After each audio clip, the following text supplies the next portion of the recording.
to help our youth get jobs, I believe it is time to rethink the concept of the current National Service Scheme. My government will propose that those who, after completion of their education, can secure jobs will be exempted from national service. National service will no longer be mandatory, and students will have the option to decide whether to do national service or not.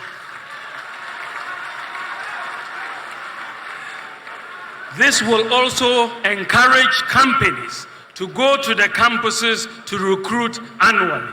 This time they don't go because of national service. Ladies and gentlemen, to prepare our children for the fourth industrial revolution workplace, I will enhance the repositioning of the education system towards STEM, robotics, artificial intelligence, and vocational skills to cope with the demands of the fourth industrial revolution and job creation. My government will make coding and robotics standard in senior high school. The foundation for this is being laid with the provision of laptops to senior high school students very soon. Teachers have already been given the requisite training.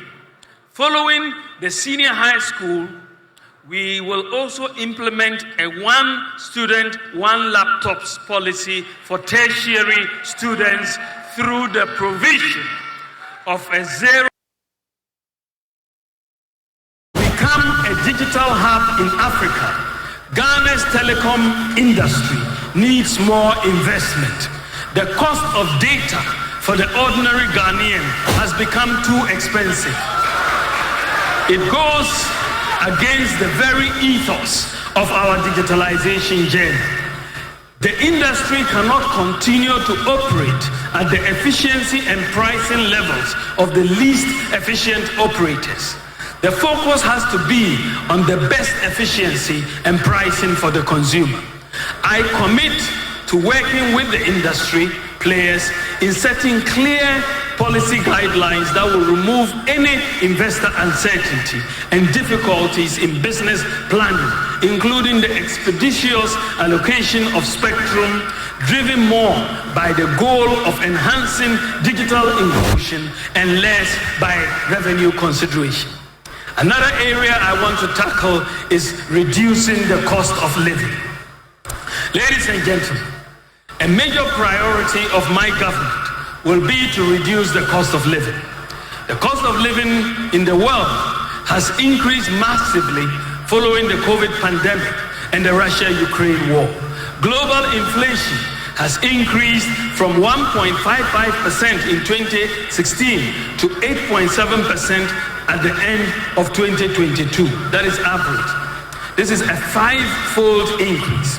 In particular, the increase in the cost of living has been driven by increases in food prices, energy prices, housing rents, and transport prices.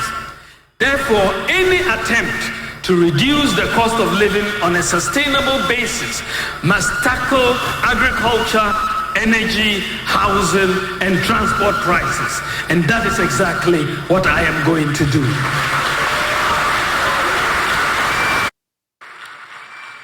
I want a Ghana where we attain food security through the application of technology and irrigation to commercial large-scale farming. We will also promote the use of agricultural lime to reduce the acidity of our soils. We enhance soil fertility and get more yield from the application of fertilizer. Ghana has an abundance of limestone to do this. I will also prioritize the construction of the Poalugu Dam by using private sector financing to crowd in grant financing. My administration will also work to reduce the cost of public transport between 30 and 40% with the adoption of electric vehicles for public transportation. The public transport pricing formula is dominated by two variables: the price of fuel, and the price of spare parts. Electric vehicles do not use petrol or diesel, and the spare parts are minimal. That is what will bring down the fares for electric vehicles.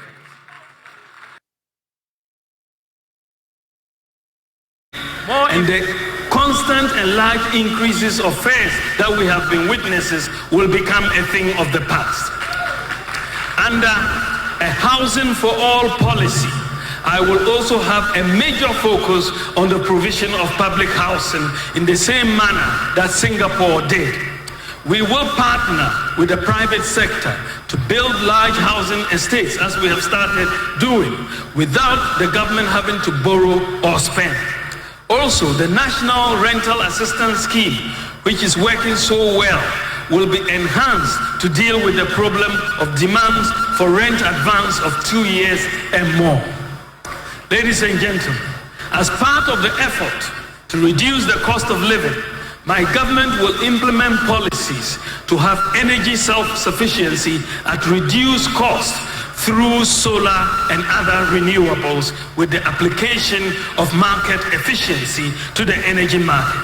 We will diversify the generation mix by introducing 2,000 megawatts of solar power and additional wind power through independent power producers to reduce our dependence on oil and gas by the end of my first term in office.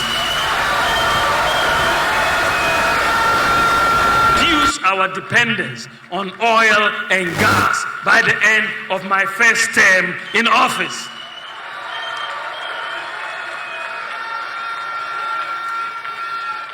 Introducing solar power will significantly reduce the cost of electricity. The fact that the current residential, commercial, and industrial consumers' power is still neither reliable nor competitive is the testament that the regulatory and administrative measures so far implemented have not fully achieved the objectives we have set for ourselves in dealing with the legacy issues we inherited. Therefore, like the telecom market, we shall work to bring efficiency of markets and expand competition from the more private sector participation in generation and retail. With reliable and cost-competitive power, we will attract more manufacturing capacity into the country, create jobs, improve services, export more products, and support our AFCFTA strategy to improve the participation of Ghanaian industries in intra-African exports and trade. Ladies and gentlemen, to assist in the transition to green energy, my government will abolish import duty on solar panels so that we can bring in more. I now turn to our natural resources. Ladies and gentlemen, as president, I will usher into Ghana a golden age for the maximization of the benefits from our natural resources like gold, lithium, bauxite, and so on. The key to doing this is value addition and Ghanaian ownership.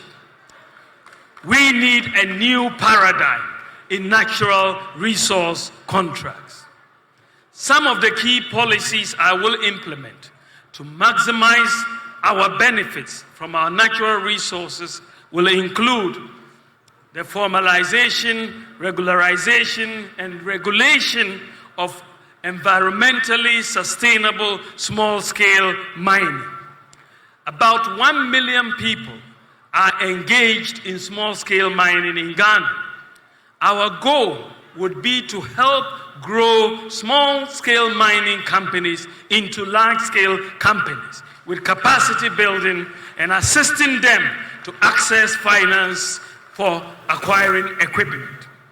We intend to create many millionaires in the small-scale mining industries.